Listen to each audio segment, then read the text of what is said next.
بخاری صاحب، اسرائیل کے سابق وزیر اعظم نے نیتن یاہو کی کارروائیوں کو جنگی جرائم قرار دے دیا ہے۔ دیکھیے، دنیا کی جو عقل ہے وہ جس کو کہتے ہیں نا عقل ماری جانا، وہ ماری ہوئی ہے عقل، اسی لیے اس کے اوپر رد عمل نہیں آ رہا کوئی۔ آپ مجھے یہ بتائیے کہ جب international criminal court of justice نے اس نیتن یاہو کو انسانیت کا قاتل قرار دیا تھا اور کہا تھا کہ نسل کشی کا مجرم ہے یہ غزہ میں، کسی کی صحت پر اثر ہوا کوئی؟ ایک مغربی ملک تو ایسا بے غیرت تھا کہ اس نے انوائٹ کر کے دورہ کرایا اس کا، اس کے بعد تو اس کی گرفتاری ہونی ہے وہ جہاں بھی جائے۔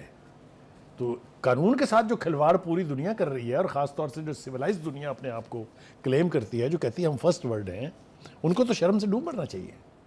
اور اب یہ کوئی مسلمان نہیں کہہ رہے، تو ان کا سابق وزیر اعظم کہہ رہا ہے، ایود اولمرٹ ان کا نام ہے، ان کہا کہ وہ جنگی جرائم اور نسل کشی یہ دونوں جرائم ہیں نیتن یاہو کے، اور مجھے تو وہ دن دور دکھائی نہیں دیتا، چاہے وہ قدرت کی طرف سے اس کو اس کا انجام ملے یا کسی کے ہاتھوں اس کا انجام ہو، اس کا انجام تو برا ہے۔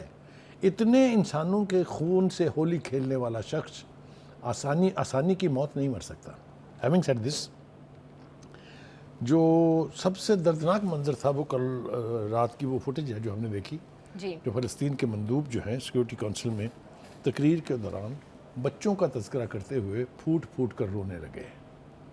یہ کیفیت میرے خیال سے ہر صاحب دل کی ہے جس کے بچے ہوں، وہی وہ درد محسوس کر سکتا ہے۔ جس طریقے سے کل ایک یونائٹڈ نیشن کی نمائندہ جو تھی، انہوں نے کہا تھا کہ جب میں نے بچوں کی لاشیں جلتی ہوئی دیکھی، میں نے صرف ان کے سائے دیکھے ہیں، مجھے وحشت ہوتی ہے اس کا تصور کر کے، جہاں انسانیت کے ساتھ اس قسم کا کھلواڑ ہو رہا ہو اور پوری مہذب دنیا بے غیرتی کی نیند سو رہی ہو اور پوری مسلم امہ کہیں گم ہو گئی ہو، تو وہاں نیتن یاہو جیسا شخص یہی کرے گا۔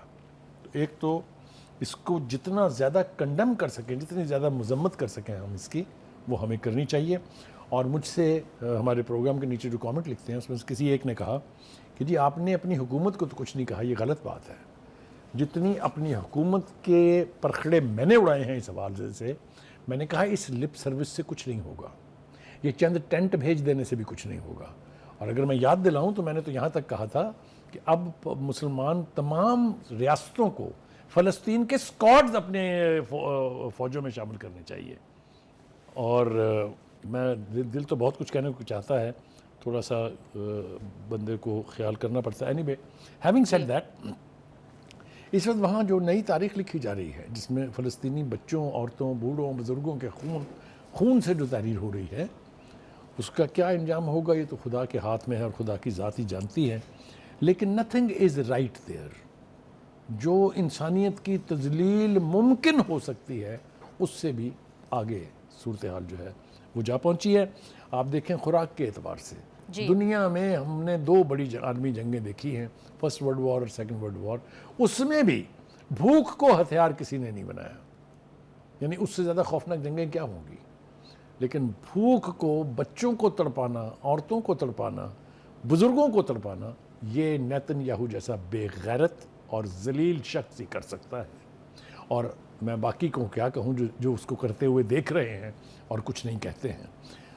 کیا فائدہ آپ کی یو این کا، کیا فائدہ آپ کی؟ کچھ بھی نہیں۔ مطلب جتنے انٹرنیشنل انسٹیٹیوشنز ہیں، جتنے پلیٹ فارمز ہیں، وہاں ابھی تک سوائے لپ سروس کے کچھ نہیں ہو رہا ہے۔ یہ یورپ جہاں سے اب آوازیں اٹھ رہی ہیں کہ اس کے اوپر پابندی لگا دیں، اس کو یہ کرنا چاہیے، ہم فلسطین کو تسلیم کر لیں گے، it's too little too late. یہ بہت لیٹ ہو گیا۔ میرا دل تو مانتا بھی نہیں ہے کہ یہ تسلیم کرنے پر کہ دنیا میں اتنی بڑی بڑی طاقتیں وہ ایک چھوٹے سے اسرائیل کو روک نہ سکیں، ان سب کی ملی بھگت سے ہو رہا ہے۔ جو دیکھیے، میں نے تو پہلے کہا کہ ویسٹ کی خاموشی نہیں، کولیبوریشن۔ بالکل، وہ صرف خاموش نہیں ہے، وہ امداد کر رہے ہیں اسرائیل کی، مالی طور پر، دفاعی طور پر، ایسے اسلحہ دے رہے ہیں اس کو۔ جو یہ ٹرمپ صاحب جو بہت بڑا دعویٰ کر کے آئے تھے کہ میں جنگیں ختم کروں گا، میں جنگیں شروع کرنے نہیں آیا ہوں، اس نے سب سے پہلے ایگزیکٹو آرڈرز جو لکھے تھے اس میں اسرائیل کے اوپر وہ 2000 پاؤنڈ کے بم سپلائی کرنے پر جو پابندی تھی، سب سے پہلے وہ پابندی اٹھائی تھی، اور جس کا اس نے استعمال کر کے غزہ کو مزید زمین بوس کیا ہے، وہاں کی عمارتوں کو۔ تو جب اس طرح کی صورتحال ہوگی تو پھر یہ جو کچھ ہم دیکھ رہے ہیں، 60,000 ہلاکتیں جو ہیں وہ اب ذمے ہیں نیتن یاہو کی، جس میں 14,000 بچے شامل ہیں۔ جی دنیا کی کسی جنگ میں کسی بڑے سے بڑے فاتح نے، کسی بڑے سے بڑے ظالم حکمران نے کبھی بچوں کو نشانہ نہیں بنایا ہے، لیکن یہ سب کچھ یہاں ہو رہا ہے۔ جو خوراک کی صورتحال ہے اس کے اوپر لپکتے ہیں فلسطینی جب وہ کچھ ٹرک جو ہیں وہاں آتے ہیں۔ یہ ہم پہلے بھی اٹھا چکے ہیں سوال، پھر میں کہہ رہا ہوں کہ یہ طے ہوا تھا کہ 500 ٹرک روزانہ آئیں گے غزہ میں تاکہ وہاں کے لوگوں کی بھوک جو ہے اس کا مداوع کیا جا سکے۔ اسرائیل نے اپنی ہٹ دھرمی پر قائم رہتے ہوئے صرف 100 ٹرکوں کی اجازت دینا قبول کیا، لیکن بھیجے صرف 5۔ جی اب آپ مجھے بتائیں جب اتنی بڑی پاپولیشن کے لیے 5 ٹرک خوراک کے آئیں گے تو بھگدڑ تو مچے گی۔ جی بخیر صاحب بالکل ٹھیک کہہ رہے ہیں، میں بھی حیران ہوں کہ اتنے انسانیت سوز واقعات دیکھ کر بھی پوری دنیا کا ضمیر جو ہے وہ ملامت نہیں کرتا، میرے لیے بڑی تعجب کی بات ہے۔